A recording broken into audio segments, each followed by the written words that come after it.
दोस्तों, आज की हमारी कहानी है एक मजदूर की जो आखिरी प्रयास पर आधारित है। एक समय की बात है, एक राज्य में एक प्रतापी राजा राज करता था। एक दिन उसके दरबार में एक विदेशी आगंतुक आया और उसने राजा को एक सुंदर पत्थर उपहार में दिया। राजा वह पत्थर देखकर बहुत प्रसन्न हुए।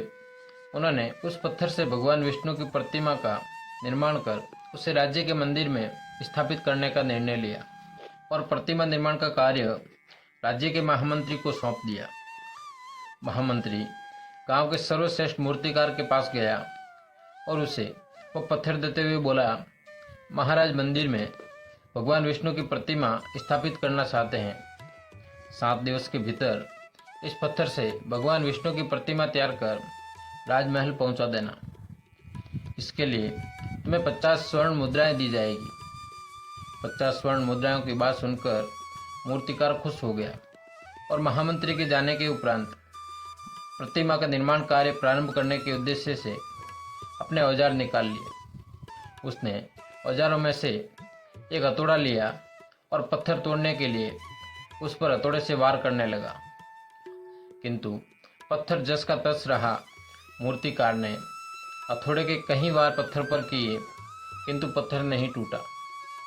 50 बार प्रयास करने के उपरांत मूर्तिकार ने अंतिम बार प्रयास करने के उद्देश्य से हथौड़ा उठाया, किंतु यह सोचकर पत्थर पर प्रहार करने के पूर्व ही उसने हाथ खींच लिया कि जब 50 वार करने से पत्थर नहीं टूटा तो अब क्या टूटेगा।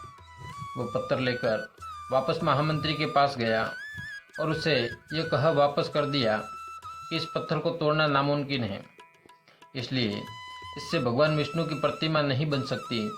महामंत्री को राजा का आदेश हर स्थिति में पूर्ण करना था, इसलिए उसने भगवान विष्णु की प्रतिमा निर्मित करने का कार्य गांव के एक साधारण से मूर्तिकार को सौंप दिया। पत्थर लेकर मूर्तिकार ने महामंत्री के सामने ही उस पर हथौड़े से प्रहार किया और वो पत्थर एक ही बार में टूट गया। पत्थर टूटने के बाद मूर्तिकार प्रतिमा बनाने में जुट गया। इधर महामंत्री सोचने लगा कि काश पहले मूर्तिकार ने एक अंतिम प्रयास और किया होता तो सफल हो गया होता और 50 स्वर्ण मुद्राओं का हकदार बनता। दोस्तों, कई बार किसी कार्य को करने से पहले या किसी समस्या के सामने आने पर उसका निराकरण करने से पहले ही हमारा आत्मविश्वास डगमगा जाता है और हम प्रयास किए बिना ही हार मान लेते हैं। कई बार हम 1-2 प्रयास में असफलता मिलने पर आगे प्रयास करना छोड़ देते हैं, जबकि हो सकता है कि कुछ प्रयास और करने से कार्य पूरा हो जाता या समस्या का समाधान हो जाता। यदि जीवन में सफलता प्राप्त करनी है तो बार बार असफल होने पर भी तब तक प्रयास करना नहीं छोड़ना चाहिए जब तक सफलता नहीं मिल जाती। क्या पता जिस प्रयास को करने के पूर्व हम हाथ खींच लें